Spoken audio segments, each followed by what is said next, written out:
Välkommen till Malmo. Welcome to Malmo. This is Full Ahead.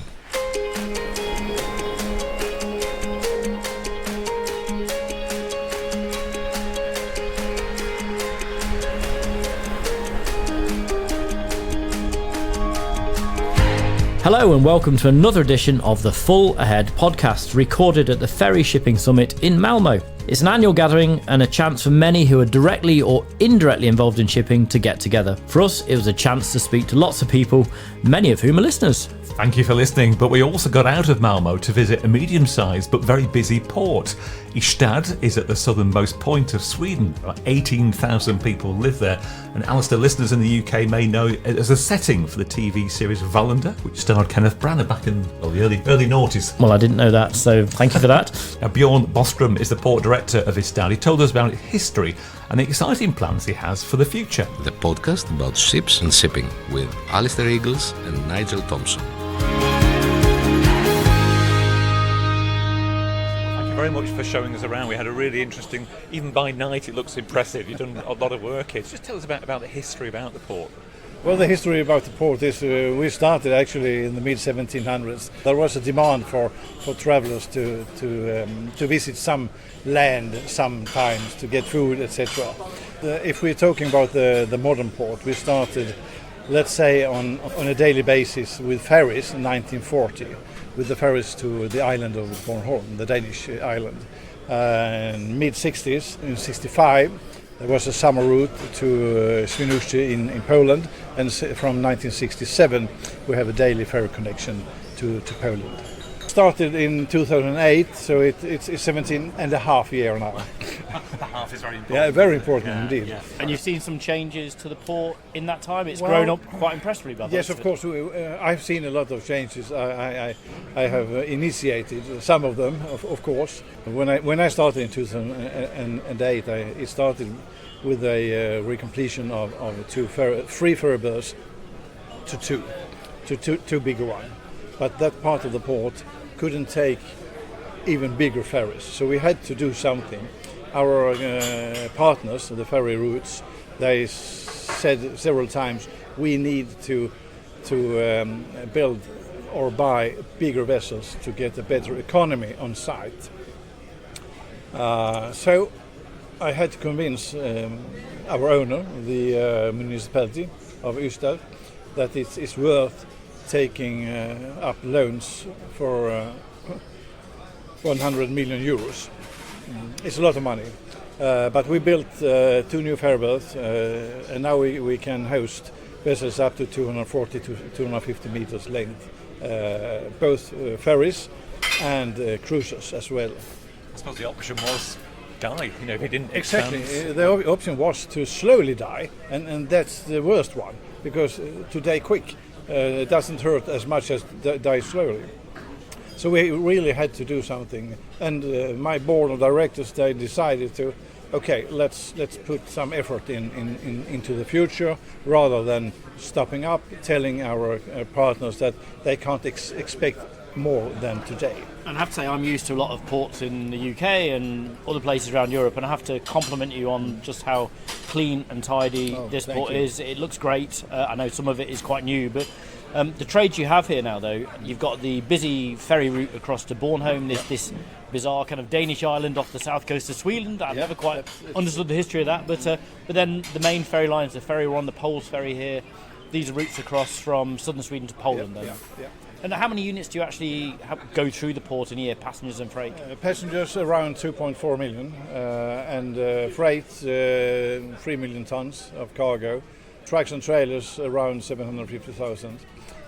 Personal cars, I think, is around 650,000. So it's quite many. And it's obviously a big income for you, that passenger service. The fast craft we saw in and out in kind of half an hour, really quick turnaround. Of course it is. We live on the port use, of course. And to be frank, yes, sometimes we have to remind ourselves about how important that route actually is.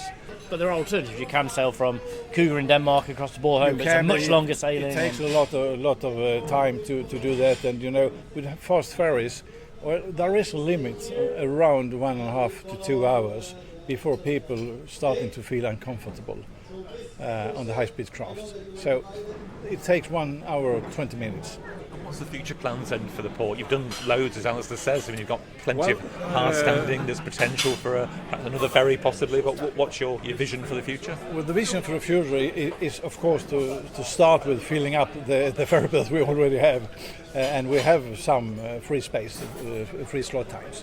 And then the next step will be, together with the municipality, to try to find out if it's possible for the municipality to take a part of our existing port for housing or for building, people could live, like the Docklands, for example. Because it's one of these classic ports Exactly. where you're right in the heart of the city, aren't you? Yeah, exactly. And then we have to find, let's say, a common solution for how to finance the next step, because it will not be cheaper to build new ferry berths or to build new parts of the port. So that's the vision at the moment. That for now, let's say 10 years from now, we only concentrate on making more money, to be really frank. Well, you need to make some money to pay for these big investments, Exactly. and that's understood. Exactly. So much as I come from a ferry background and always had problems with port authorities, maybe making too much money, you can see the other side of the story. No, that is also very, very true. So the money we make must, a big part of it must go back to the port infrastructure to keep it in good service, etc., etc. So that's important. Well, thank you for your time. I think we're due to go on a quick tour of Yes, this I fine think so vessel, too. so we're Yes. going to do that, and we'll catch you later on maybe. Thank you. I hope so. Thank you very much. Thank you. Sjöfolk och deras berättelser. Maritime people and their stories. Ystad is the main link for the Danish island of Bornholm, but what we went to see was the latest addition to the Polish Baltic shipping company known as PolFerries. The Ro Pax vessel Varsovia was indeed an impressive sight. She's just 1 year old, can carry 900 passengers, 200 cars and around 150 trucks. Sat in one of the passenger lounges, the chief executive of PolFerries, Peter Redmiski, told us more. Just we ordered this vessel a few years ago, and last year in July we started services between Świnoujście and Ystad. So it's this vessel was accepted by the clients, so it's very satisfied. Of course, the size is the same. This 900 beds in the cabins.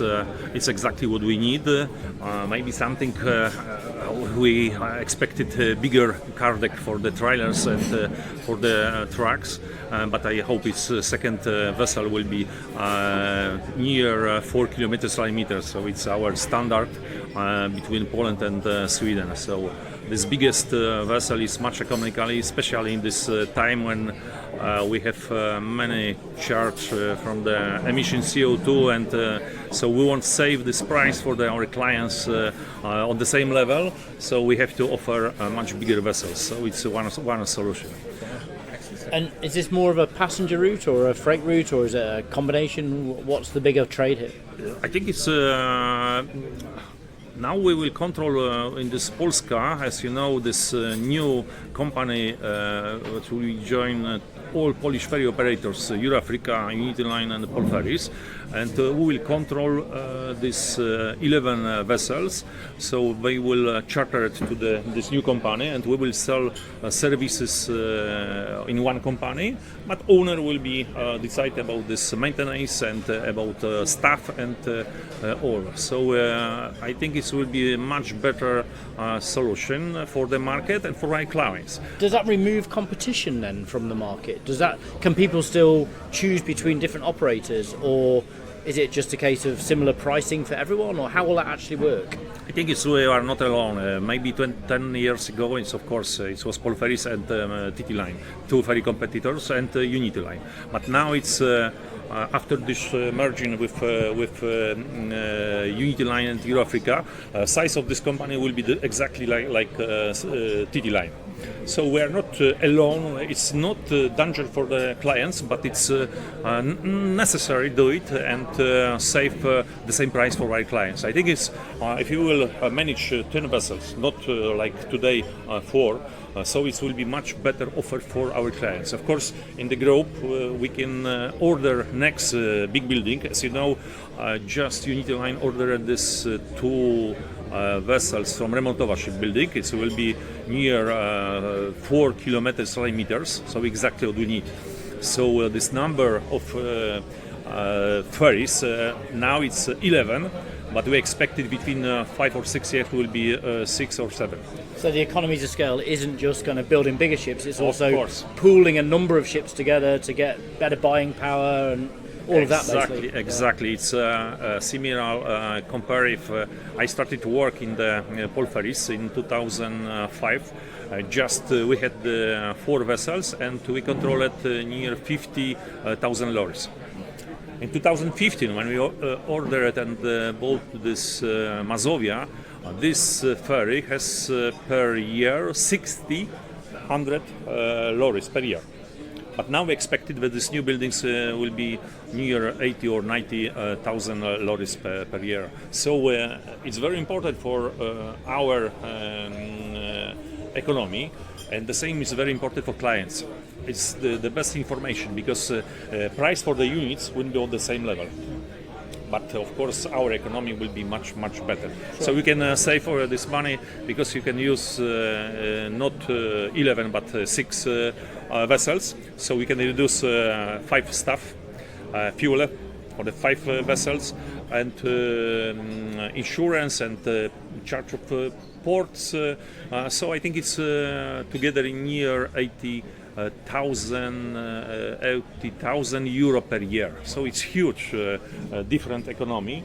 So everybody doing this. It's a good example of how, as the market gets more challenging, maybe by doing things in a different way, you can still kind of keep the price at a certain level for the passenger, because if that price goes too high, they maybe don't travel, and then you've got a bigger problem. So yes. So I expected that. I'm sure that we'll invest and we'll order this much bigger vessels, so we can save this price for the clients on the same level. But we will pay much more for the emission CO2. Now it's 80 euro per 1 ton, but I don't know, before 2030 will be 200 or more. So I think it's one solution when we can stay on the same level and our clients will with us. So I expected that without this, of course, much more popular will be aeroplane than ships. So we have to change this, and this price in our strategy will be on the same level. Here we can load something like 18 pieces of the trailers or the lorries, depends. Now, it's not often you get to hear from a ship designer, especially aboard the ship that they've designed.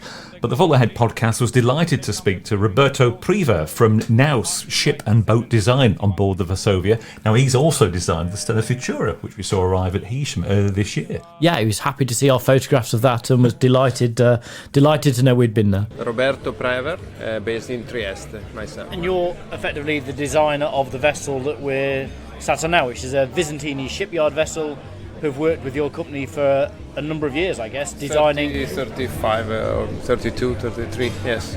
It's something we were talking about earlier, that people design ships that are kind of so bespoke, and there are very few, you could say, series of vessels, but the Byzantine kind of series... Very long series of vessels. That was the Mark 1 and Mark 2 of the Ro Pax. This is the Mark 3. Let's say. And Mark 1 and Mark 2 has in total something like 30 ships. There are a number in UK, in the Irish Sea. All slightly different lengths, maybe slightly different designs, some more freight, some more passenger. Yeah. Some different cargo arrangement. But basically the hull was just 2 different, Mark 1 and Mark 2. And from a design point of view, that presumably makes the process of building a new ship at least a little bit cheaper, because you're taking a previous design and maybe adapting it slightly rather than starting from scratch completely. Yeah, no, it's not a matter of design. From a design point of view, it's even more difficult to modify an existing one. Is the shipyard makes a scale, has a good scale effect in redoing similar things. So it's mostly an economy for a shipyard side. So for the designer, for you, it's a head scratch to turn maybe a freight daytime ferry into a passenger and freight overnight ferry, or with cabins or not with cabins. Yeah, the flexibility, keep the flexibility in the design is very difficult. Nothing will be perfect. if should fulfill different type of service. Multi-purposes, multi-uses, as they say. So with this ship, where did you start? What was the brief, and did you kind of have a clear vision of what you're trying to create, and have you created it? Yeah, this ship has been started in 2016 as thinking, and that was much related to the new rules. There are a number of new rules came up in the last 20 years. So it was basically impossible to still build the old type of ship. So that incorporated a lot of safety feature, like the safe return to port, which is the most important, higher capacity. We in this ship we have a special arrangement which is still unique, I think. We have 2 cargo decks below the main deck, and that is the only Ro Pax that has this feature today. It's a good feature because it's a good income for the company. And that safe return to home, not all of our listeners may understand what that safe return to port, means. What does that mean? It's a redundancy on the whole ship system. So in case of a big failure or a fire or a flooding of any compartment on board, including the compartment which contain machinery, main machinery, the ship will be always able to sail and to come into a port for repairing it. So you're always going to have at least one engine of the 2 engines, you're always going to have a thruster, you're always going to have electricity on the ship, etc. Not only you have to be to have water, hot water, air conditioning, everything is redundant. So it's not just safe, it's safe and comfortable return to port. It's comfortable return to port, even too much for me. The rules has been created for the cruise vessel. For a ferry which make short crossing or 10 hours doesn't really make sense, but that is how it is.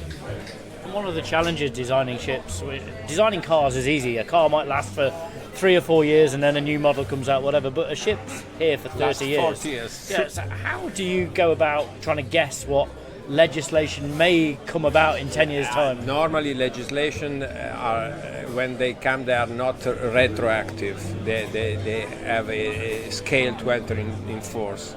So you have not to take care of everything, but you should predict as far as you can what will be the changes. As the captain was saying about future-proofing it for propulsion, because exactly. So things like that could be installed at a later Nowadays it's mostly a matter of type of fuel, type of cleaning of the exhaust gas and that things. Yeah, but nobody knows what to do. Nobody knows. No, I mean, we saw it on exhaust gas cleaning. Early days, everyone went into scrubbers. Yeah. Now scrubbers are seen as terrible things. Now they are coming back again. Yeah. And this ship has been designed for to be converted into LNG, in dual fuel LNG. The main engine has been converted in the shipyard, but the LNG tank was supposed to be installed here in Poland, or there in Poland, but they didn't. And they asked us to use that space for cargo space, for additional cargo space. Now I heard today that no, they are probably getting back to the idea to, but that is more related to the price level of the fuels. Yeah, I mean LNG from a kind of environmental point of view, you can debate as well about how good or bad it is, but when people were building lots of LNG ships, it was mainly because LNG prices were relatively low, and that's changed, and so it's a difficult game building ships. And we were looking at the recent Stena new building, which is methanol ready. We do that. Oh, that's yours as well. The Stena Futura was yours. Stena Futura, Stena Connecta. Yes. Oh, good man. Well, we saw the Stena Futura arrive on her first entry into Tahitian port just a couple of months ago now, isn't it? Yeah. So we were there. I was not. You're lucky. Yeah, it's a beautiful looking ship, and sails on the next ship as well. There's apparently installed already. The Connecta has already installed the sails. Yeah. Yes, yeah. And so it will be interesting to have 2 ships on the same trade, one without and one with. Compare, contrast, yeah. And real saving in fuel. You don't have to answer this question, but as you wander around the ship now, are there bits where you think, oh, we got that wrong. I should have done that differently. Yeah. Don't tell the owner. Don't tell the owner. No, but that happens, of course. Everything you do, if you play an instrument, you do a concert, you should have done. That is normal, but then you build that into your next design. That is the way to improve from one design to the other. But even improving, you do some mistakes.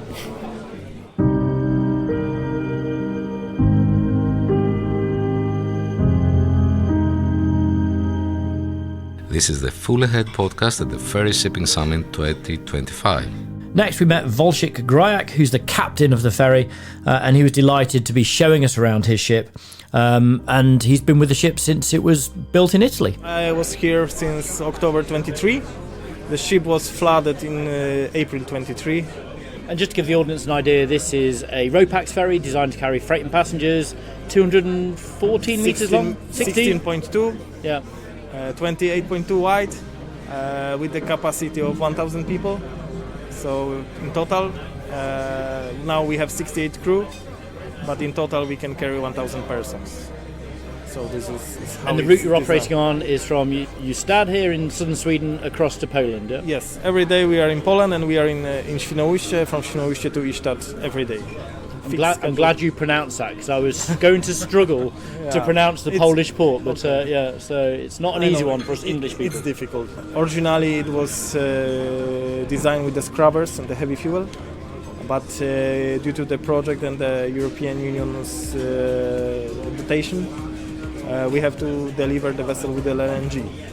Unfortunately, at the time that the Vicentini says that there is no time to deliver from China the tanks, and the system was not the problem. The problem was the tanks, which at the moment is 18 months, and they says that they cannot keep the vessel so long in the yard, so we decided to do the LNG ready vessel. So we rebuilt the engine, we changed the generators, we prepared the space for the LNG tank, for the LNG, for the nitrogen room, for the LNG bunkering stations, so everything is ready for LNG, and also the class notation is LNG ready. And also it's one of the few ports I've been to, at least, where you have the ability to plug in the ship to shore electric. So rather than running your generators. So when the new regulation will be enforced, we have the space for the for transformers, and so we also will be ready 2028, I believe, if I am not wrong. There is the regulation that over 45 minutes you have to plug in. So one of the challenges with building ferries is you build a ferry for 30 years based on the legislation you know at the time, but then legislation obviously changes. But with this ship, you've got the ability to move to LNG, you've got the ability to plug in at a future date, and it's kind of, you've built in that redundancy, I guess. So correct. Especially also this vessel is safe return to port, and this was also a challenge for the Vicentini shipyard, because this is second vessel in the Vicentini style, and the now style is to build the group of the vessels. So like before was let's say Epsilon, you know Epsilon, I believe. Epsilon series. Now they are building the Ro cargo for the Valenius Sol, second one, I believe. And this is second from the series. The first was Galeotta for the Corsica Linea, and it was first vessel built in Vicentini yard with safe return to port. And it was also a big challenge, because it's changed a lot. The systems changed a lot, the double redundant changed a lot, and also this is the biggest vessel which ever left the Vicentini yard. Right. There is a lot of restriction on the river, so the bigger vessel is impossible to deliver. And Vicentini is Venice based, isn't it? It's Venice in Italy is where Vicentini is. So the Galeotta was a bit shorter, because 204 meters. So, but we need more cargo space. So there is one part which is in the midship part. It's added to extend to this 2016. Good vessel, bad vessel. You like it? You don't like it? What's your very thoughts? Simple vessel. Because if we go to the bridge, after 1.5 years of operation, I am glad that it's so simple. Because even simple repairs are simple and not so expensive. We have 2 thrusters and 2 propellers, 2 engines which are very economic. Steel-wise is very good. Of course, there are pluses and there are minuses. With every ship.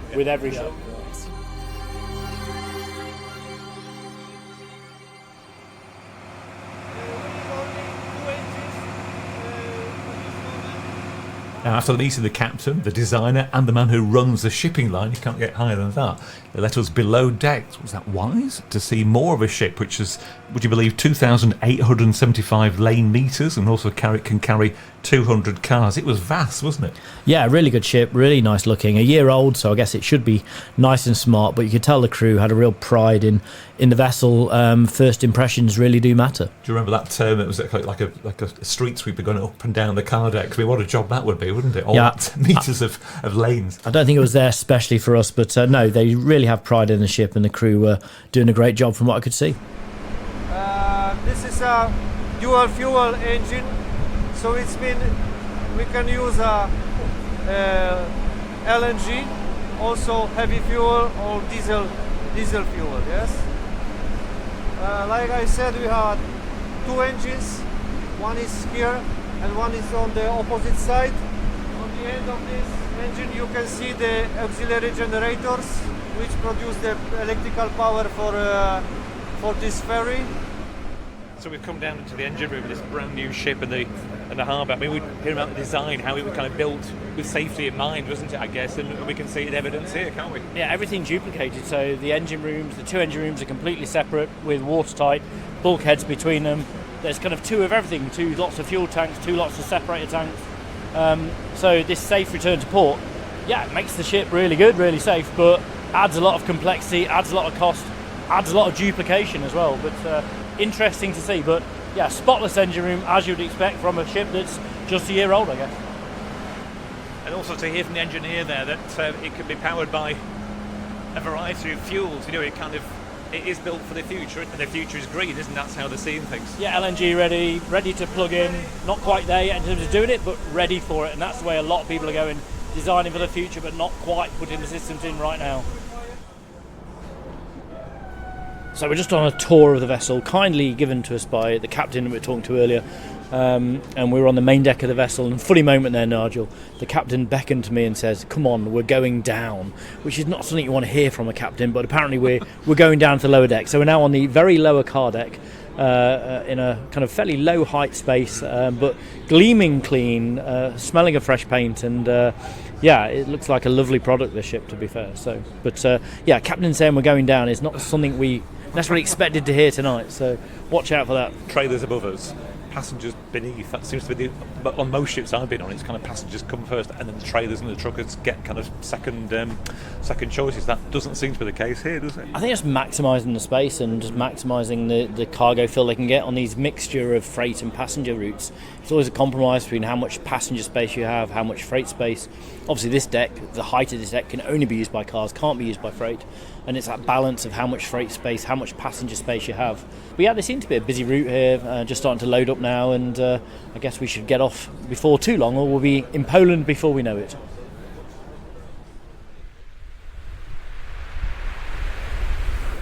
Sjöfolk och deras berättelser. Maritime people and their stories. Recently on the Full Ahead podcast, we heard from a maritime lawyer, Colin Lavelle, one of the professionals linked to the shipping industry that maybe you don't realise are there. And at the shipping conference, at the Shipping Summit in Malmo, there are also a number of people that work around shipping, and one of those was a shipbroker. So we found out a bit more about what shipbroking is. My name is Olof Berntsson. I'm a shipbroker. I have my own company, Norvik Shipping, and I've been in this business for say 25 years or so, partly as an independent shipbroker and partly as in-house shipbroker with Stena, 10 years. We are the typical middleman. In this business, ferries and ro-ros, it's a little bit different from being a shipbroker when it's tankers or bulk carriers and so on, which is more of a commodities. Ro-ros and ferries, it's more like very specialized tonnage. So you link people that most cases they know each other, and mostly they know each other very well. So why do you need a broker then is the obvious question. But there are, some deals that are easier done with a broker. Some deals, of course, are done directly. I have no problem with that. And in many cases, it's good to have a broker. Sometimes even two brokers, one broker representing each part, and we take a standard commission for our work, and most owners and charterers and shipyards and so on appreciate us. So that's why we are in business. Yeah. So just like an estate agent, you might be looking to sell your house or buy a house, and this is people looking to maybe rent a ship, buy a ship, or to sell a ship or rent a ship to someone else. It's that kind of thing. It's either end of that chain. Yes, but exactly. But you don't. If you compare it with real estate and houses and so on, you put them on the market. You normally don't do that with ships, because on board a ship there, the competitors will know there are people employed on the ship. So this is transactions that are normally done very quietly, and that's sometimes it's very good to be a small shop independent like myself, because that is a guarantee that the information will not leak out. And so that is one of my advantages, so to say, in this business. It sounds fascinating. You've been involved for 20 odd years. How has it changed in that time? We were hearing yesterday, for example, the number of ships that are actually available for sale or hire is reduced. Yeah, it has changed a lot. And I'm afraid it has not changed to the better. Say 25 years ago, there were more operators. Now, these days, the market is very consolidated.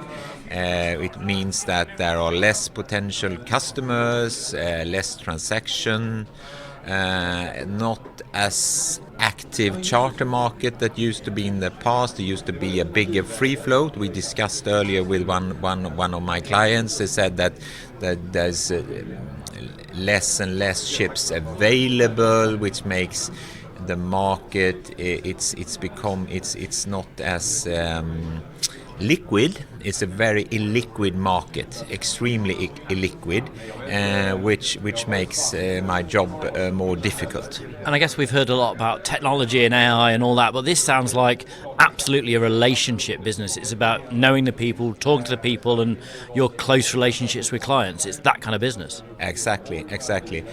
People, a lot of people ask me what I do. Do you mainly do chartering? Do you mainly do sale and purchase? Do you mainly do new buildings?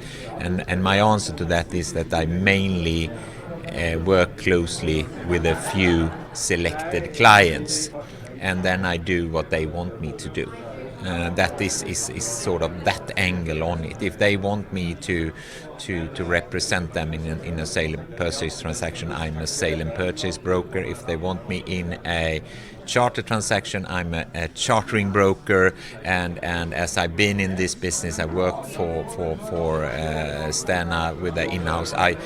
I've been touching all these kind of I'm not being specialized into only doing chartering, only doing sale and purchase and so on. So I'm quite versatile in that respect. So that helps me to work closely with a few clients.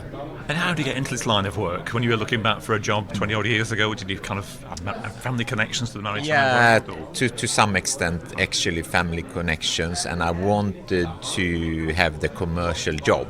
So I actually I contacted Stena and said that you have this Stena Ro that is doing all the business. I would like to apply for a job there. And the guy that was the CEO at the time said this, I like candidates that is actually coming to us. And so he hired me. And I stayed there for 5 years, and then I went to become an independent shipbroker because I wanted to try that as well. And then I came back to Stena, and then I was in London for 2 years, and then I started my own 7 years ago. So that is basically my career. Is there much rivalry between brokers? Because I imagine that you're saying that times are changing from when you started out. Do you find that, for example, events like this, it's almost like a dating agent for some reason? We tend to be quite friendly to each other.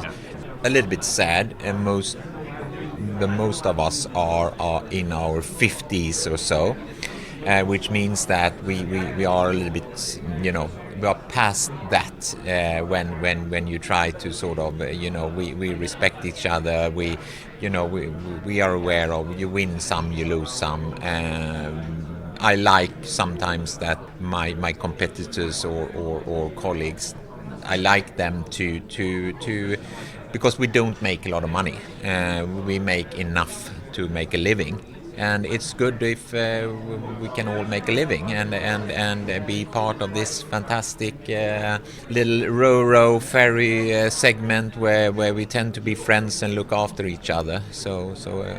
And coming to this summit over the last couple of days, it's been useful for you? You've enjoyed it? Yeah, I enjoyed it. I normally go to these conferences, go to the Ship Pax as well, the Interferry, and also to the local ones at the Åland Islands and so on. And this is one I would say has been one of the better ones because it has been the networking has been very good. It's all in this. It's 200 people. All of them are quite relevant people.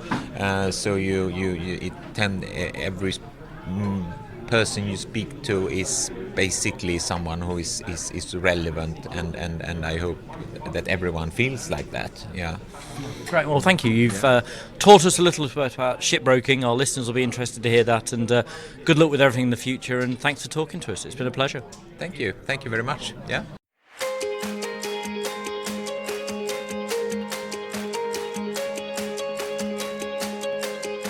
Well, there we go. All the things you wanted to know about shipbroking but were afraid to ask, and it seems it itself is going through a bit of a challenging time. There's nothing certain in the world of shipping at the moment, is there, it seems? No, indeed, but what was certain is there are a lot of shipping operators from north and way down south in the Med attending the conference. And in the next episode, we're going to hear from those ferry operators from different parts of the networks and hear what they've got to say. It should be an interesting one. Thanks for listening. I'm Nigel Thompson. And I'm Alistair Eagles.